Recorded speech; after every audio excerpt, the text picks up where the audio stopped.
I just have too many pockets in my pants. Anderson, you're a busy person. Thanks. You're welcome. Thank you.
Everybody has to pass through the intersection. We're going to take up the stair space, we're going to take up the street, we're going to take up the grass. Everybody has to walk through this intersection. We are not going to block the intersection to the highway.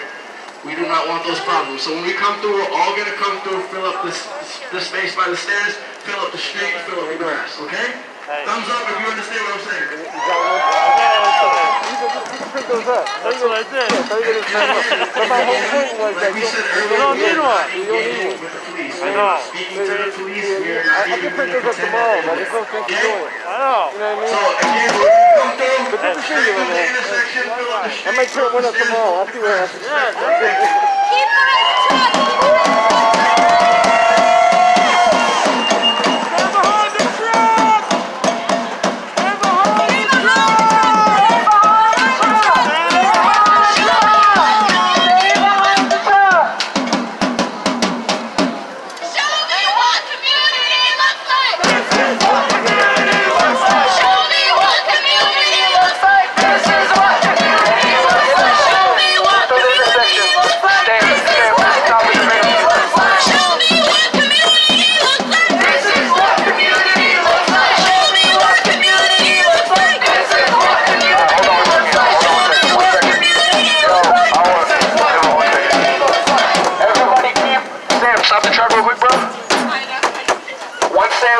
Everybody keep walking past. We're going to fill up all this space. Please exit the intersection. We're going to have some more speakers right here on the stairs. If anybody needs a water, I think we have a few left. Social distancing, please. Thank you. Power to the People, Black Boston. I didn't get the names, I just want to go to the names. Just bring up the orbs.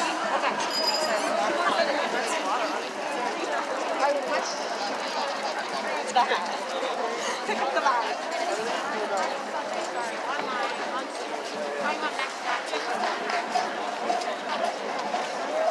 Can I have a representative from You did good so far, my man. Solidarity North Shore and myself on the front, please.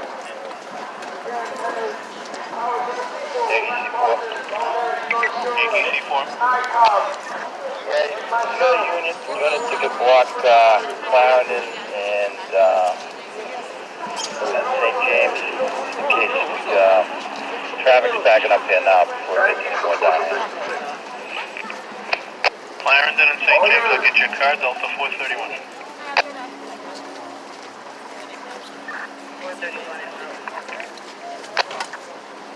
Alpha 1. Mike Delta Alpha 1.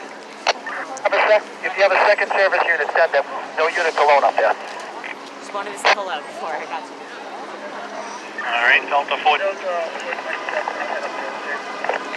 Okay, very good. 421, I'll head up there as well. All right.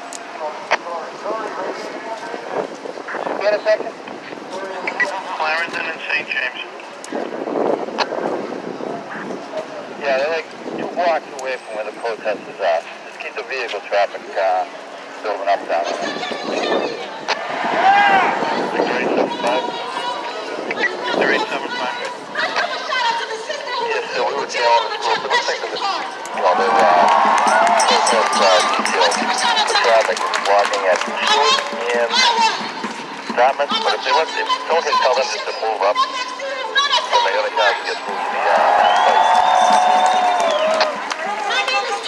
Dartmouth and Stewart is blocked. Let's move up some so we can get the traffic to access the ramp to the pike. 103! Yeah, play it. I think it's the next train moving now. Now watch your mics, you're working on each other. Yeah, let's leave them alone. They're going to end up going up on it. Now that these kids at the library, they get to Dartmouth Street shut down between Boylston and St. James, and we'll let them stay there. Right, Dartmouth Street shut down between Boylston and St. James. We're going to let them stay there.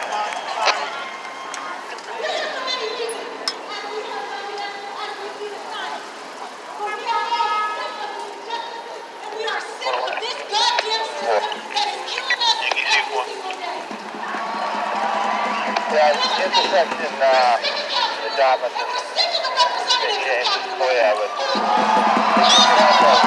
Dartmouth and Boylston, they can't plug up in there, but we're leaving there for now.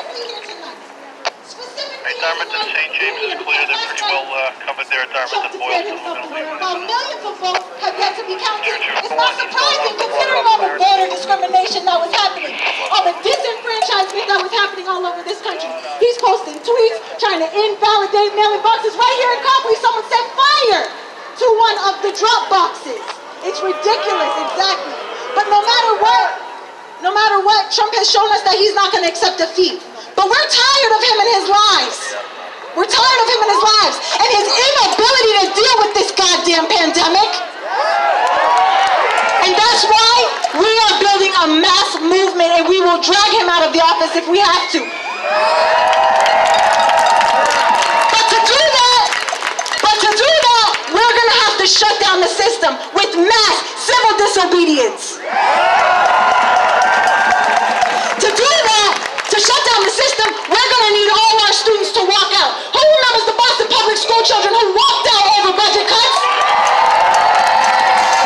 We're gonna have to do shit like that again. And we need workplace actions to drive him out. And if that means strikes, then that's what that means. Now let's be clear though, the Democrats haven't been much better. When it comes to this election, they made it clear that they're not on the side of the working class. And Blaine spoke about that. They forced out the one candidate who was going to fight for Medicare for all, who was going to fight for a Green New Deal, who was going to fight for rent control. They put forward corporate Joe Biden. I'm sick of these damn Democrats. We need a new party.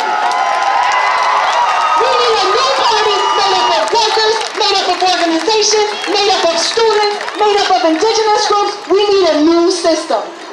Now, I want to shout out my friend Maya. I hope she's still here. She said to me today when she got to the rally down in Nubian, she said she was wondering why we needed to come out since we don't know the vote totals. But she's here tonight because she understands that neither the Democrats nor the Republicans are going to fight for what we need, and that's why we're here tonight. Now, just to give us all a quick update, because we've been out protesting, just to give a quick update, Biden has won Michigan and Wisconsin. He only needs 6 more to go, but that does not mean Trump's out. We already know that he stacked the Supreme Court with that Amy, whatever her name is, that cult leader. I don't like her. And that's why we're here tonight. We're here to show the ruling class that we will not sit aside and let them continue to put their profits and their interests over our lives. I want to bring up my first speaker. We have an organization called Black Boston, and we have Yari who's going to come up and speak. Give it up for Yari, please.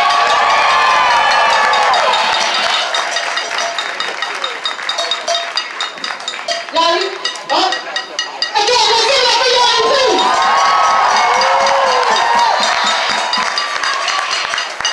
Thank you, comrades. So before I begin, I like to start off with doing a couple breathing exercises. I feel like it's necessary because the anxiety is really driving in these spaces, you know, for everything we're fighting for, fighting with.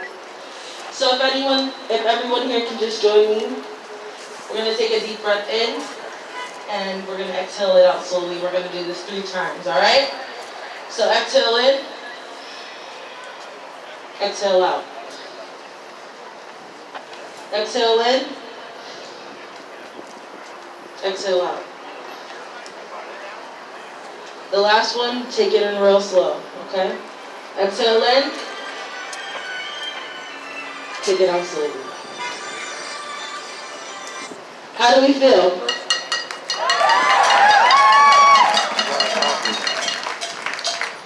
Alright, comrades, so I wrote a little something because it's always a little bit easier for me to reiterate my thoughts onto paper, especially in these very chaotic and unprecedented times. So, in order for me not to go off for 34 minutes about the bullshit that is the democracy of this country, I wanted to write everything down for y'all. So I hope you guys can bear with me. So good evening, my dear comrades. And the reason that I say comrades is because I want to build a community of unity amongst the people that I'm talking to. So I want y'all to take 3 seconds to look around this space and analyze the different spaces and bodies and people that you see around you. Just take 3 seconds to take it in. I want to see everybody looking around. Cool. The reason that I asked you all to do this is because for me, from this space, from where I'm standing right now, it's moving to see such a multitude of faces coming from all walks of life, to stand in solidarity and power in the name of liberation. I want to begin by saying how overwhelmingly groundbreaking it is for all of us to be here in this space right now. Are coexisting as one force, one community, one tribe in this moment here right now is resilience within itself. It is resilience within itself. Because none of us had to step out today knowing the potentially deadly consequences of our being here tonight. Knowing that there are pigs, and I'm talking about the BPD, let me make that very fucking clear,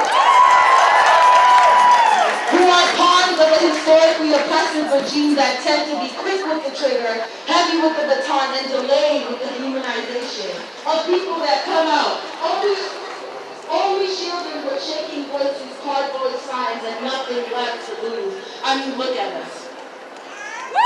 Look at us.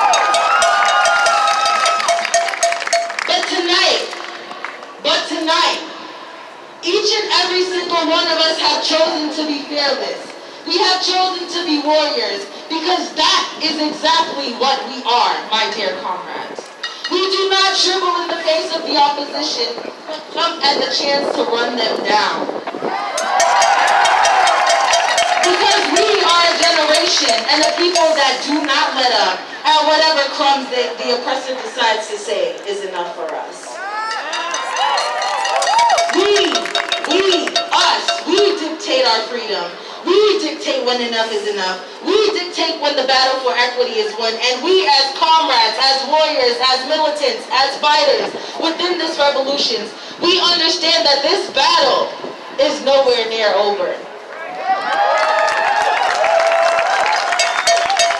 And that is why we have all chosen to make the commitment to be here today at 8:48 p.m. on a Wednesday night, the day after this country's sham of a democratic election.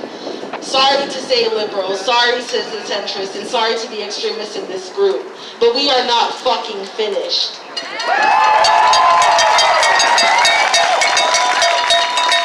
Apologies, excuse my French, but I'm not here to be your friendly, quiet black girl. I'm not here to be respectable.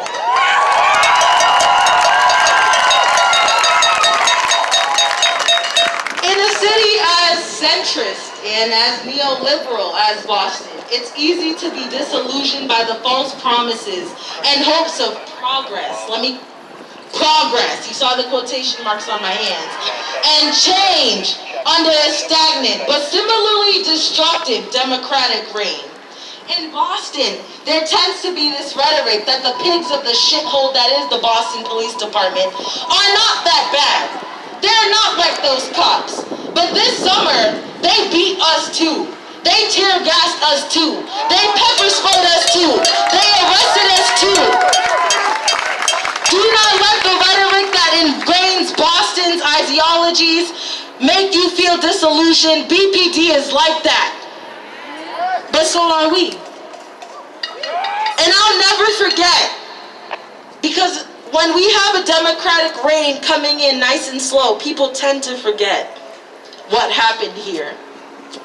But I'll never forget holding the head of two 15-year-old black girls as they cried in my arms at a counter-protest after two Trump-endorsing white men, drunken with malicious thoughts and month-old Bud Lights, called them niggers and spit on them. I'm talking about two 15-year-old black girls that I had to hold in my arms while I tried to stand strong against the opposition. That's not easy.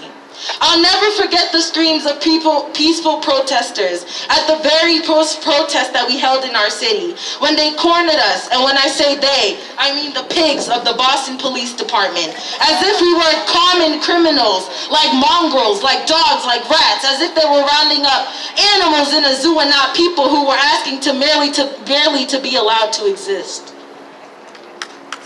I'll never forget watching them protect the bodies who spit on the helpless bodies of teenagers, who slurred homophobic insults at our LGBTQIA+ comrades. I'll never forget watching them slam the bodies of my comrades onto the ground as if they were target dummies and not human beings, simply fighting for their right to coexist. So we don't get the right to forget. Black people and marginalized folks don't get to erase these experiences. Marginalized people don't get to turn off their activism because it is quite literally attached to their very lifelines.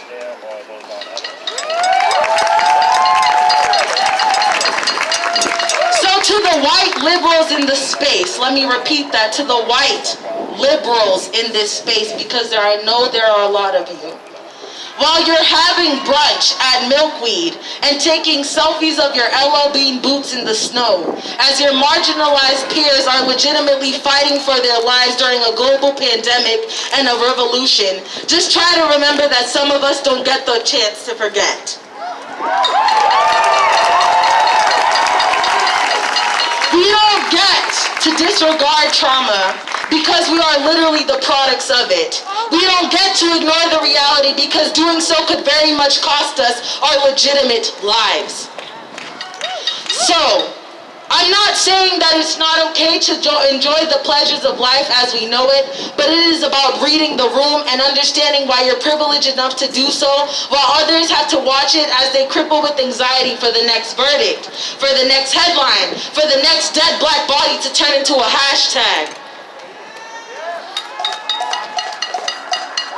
But if you have not made a significant sacrifice as of late in this movement, then you're not doing enough for this movement. Let me repeat that again. If you have not made a significant sacrifice as of late in this movement, then you are not doing enough for this movement. Which means you are not doing enough for me or for my people. And that says a lot about who you are. If you're privileged enough to see what's happening in the world and not feel compelled enough to do something about it other than your normal life routine because you posted a black square earlier in the summer, and that performative act of commitment was your contribution to a 400-year-long struggle, then you're not doing enough.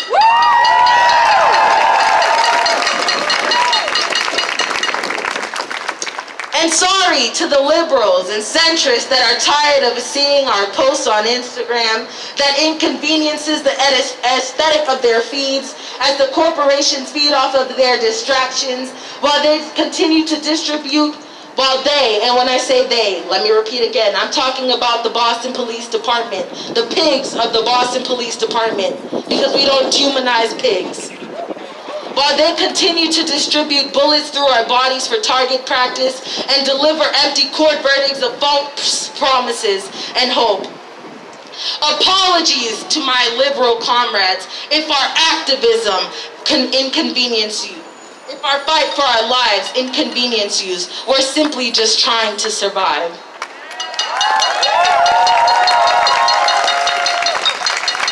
So comrades, to get back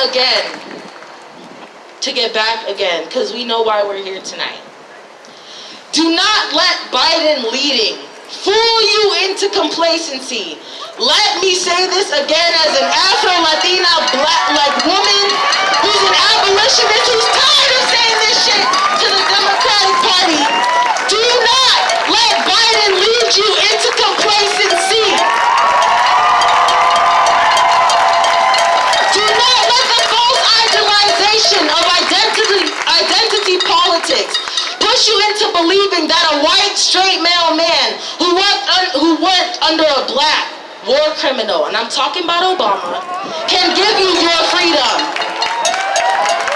And a black, Asian, pig-loving, anti-black policy pushing, and poor person criminalizing prosecutor, and I'm talking about Kamala Harris, could ever deliver you your freedom, our freedom. Because they cannot. That can only happen through us. That can only happen through who? Through who?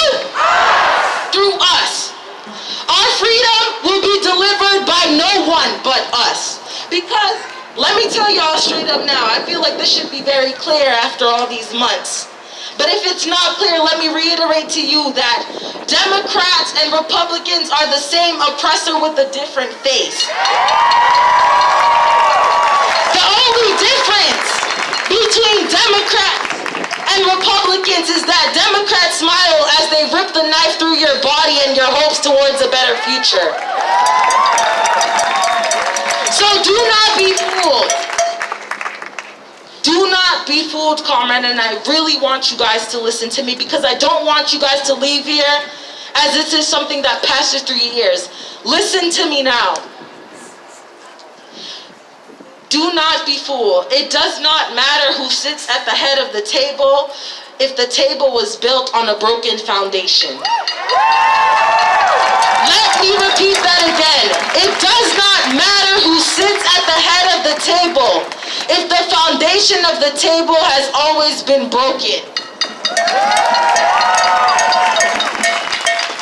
It does not matter who sits in the Oval Office. The Oval Office that has produced war criminals, child traffickers, demographic erasers. Black people are still going to be slaughtered, whether your president is Democratic or Republican. Black girls will still go missing. People will still not have access to adequate health care. People will still be disproportionately unhoused. Trans women are still going to be slaughtered. Children are still going to be trafficked.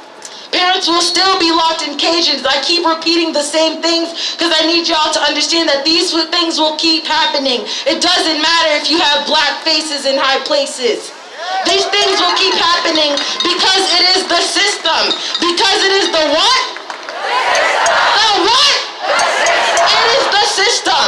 And they will try to disillusion us by telling us that things are better now. Trump is going to be gone soon. But that capitalist scum was simply the product of an oppressive blueprint that was laid out long before him. Trump is a product of an oppressive blueprint that was laid out long before him. The system made him to be this way. The system allowed it to be so that men and men like him who traffic children and grab women by the pussies and label deadly viruses by our Chinese brothers and sisters abiding in this country who have also then fallen victim to acts of terror and ostracization. It is the system that made it this way. He is a product of that system. So when you are villainizing Trump, make sure you villainize the thing that made him. When you are villainizing Trump, make sure you are villainizing the thing that made him. It is the system, the capitalist system that allows Donald Trump and people like him to come into power. And when Donald Trump leaves, Understand that that same system will be there, continuously allowing police to tear bullets through the flesh of unarmed black men, women, and children, because understand that these pigs have no sense of morality, and all black people are seen as a threat. And yes, I'm talking about Tamir Rice, the 12-year-old black boy who was gunned down for holding a water gun in Ohio by the pig Timothy. So this is all to say in short, comrades, don't you dare take your fucking foot off the gas. Don't you dare take your fucking foot off the gas. Because our fight is not with Donald Trump, and I don't know how much clearer I can make that as a black radical. Our fight is not just with Donald Trump. Our fight is not just with the White House. Our fight is with the capitalist oppressive system. Our fight is with, because as I've always often reiterated, capitalism is the brain that fuels all our institutions to run as oppressively as they do. Capitalism fuels that. Racism does not exist without capitalism. Housing disparities do not exist without capitalism. Healthcare disparities do not exist without capitalism. It is capitalism that we must seek to destroy. So don't you dare, don't you dare, don't you dare, and I'm yelling at y'all, because I need y'all to hear me. Don't you dare stop fighting for your liberation. No matter what mediums they use to try to suppress us, whether it's through the use of self-preserving oppressors that look like us or oppressors that smile at us and don't look like us. This is not the time to become complacent. This is the time to become more radical. This is the time to get loud. This is the time to get loud. This is the time to organize with your local abolitionists, anti-capitalist, and anti-racist organizations. Look for them. They're out there. Trust. This is the time to be looking at the policies behind what and who runs your company and who is represented in every room that you walk into. This is the time to be engaged in in-depth conversations about the movement with peers who may not be familiar with it as you. This is the time to learn how to keep the momentum going in ways that last not only through now but through generations. Through generations. Because what we fight for is not equality. We fight for liberation.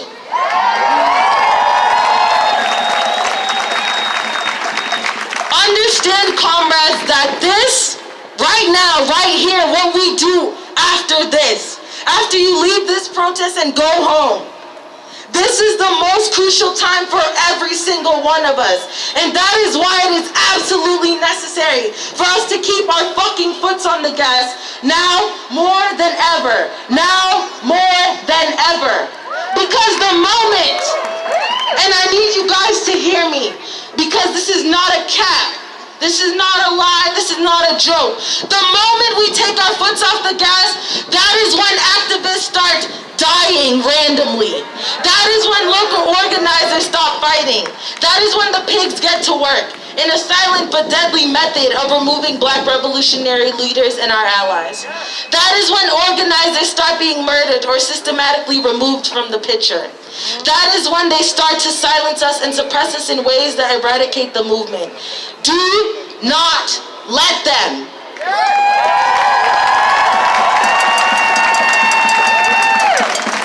And I'm going to finish off with this mantra, comrades. Everyone has a role in this revolution. Find yours. Find what? Find what? Find yours, comrades. Be it the healer, be it the warrior, be it the artist, the general. Find your role and live it deeply. And truly, after you leave this space, find your role. Because this is not a daily movement, this is a lifetime movement. Do not become complicit, but instead get louder. Get Get louder, riot, scream, yell, shout. Do not let them silence you. Learn more, educate more, teach more, organize more, research more, protest more, speak up more. Be more and do more. And ultimately remember that when you do need to rest, you have all of your comrades to fall on. You are not alone because we are one in this fight. Never stop fucking fighting for your right to exist and never stop fighting for this movement. Okay. We not only have fought for our fallen comrades, but we have that have come before us, but for those who will come after us. So I want you guys to repeat this chant of resistance after me. And if you can honor me with your voice, please repeat. We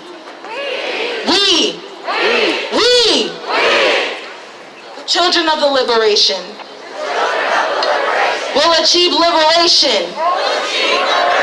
Liberation. Liberation. By any means necessary. By any means necessary. By any fucking means necessary. Thank you, comrades. Give it up for Larry!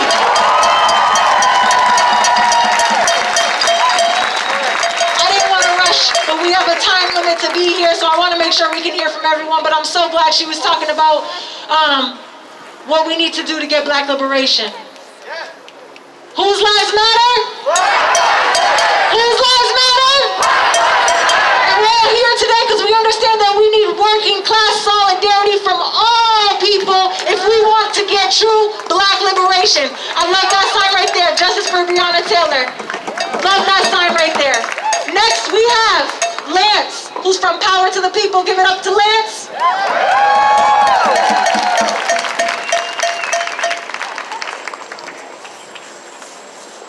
First and foremost, can everybody Black, can you please step up? Can you please come up to the front? I want to directly speak